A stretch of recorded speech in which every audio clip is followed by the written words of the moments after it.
তারা বক্তব্য রাখছেন। এখন বক্তব্য রাখছেন এনসিপির মুখ্য সমন্বয়ক নাসিরউদ্দিন পাটোয়ারি।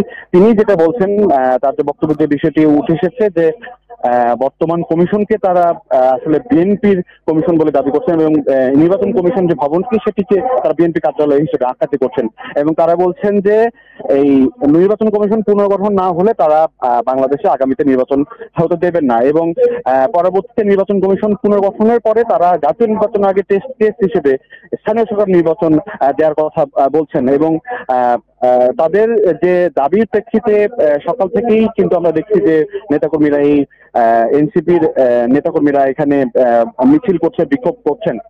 একটু আগে নির্বাচন কমিশনের একটি সভা শেষ হয়েছে, মূলত নির্বাচন কমিশনের পঞ্চম সভা ছিল একটি বর্তমান কমিশনের। তাদেরকে আমরা প্রশ্ন করেছিলাম যে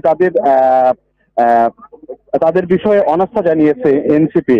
তবে নির্বাচন কমিশনার আবুল ফজল মোহাম্মদ সানাউল্লাহ তিনি বলছেন যে রাজনৈতিক কোনো দলের বক্তব্যের বিষয়ে তারা কথা বলতে চান না, তবে তারা নিরপেক্ষভাবে কাজ করছেন এবং স্থানীয় সরকার নাকি জাতীয় নির্বাচন কোনটি আগে হবে সেটি আসলে তাদের বিষয় নয়, এটি সরকারি সিদ্ধান্ত।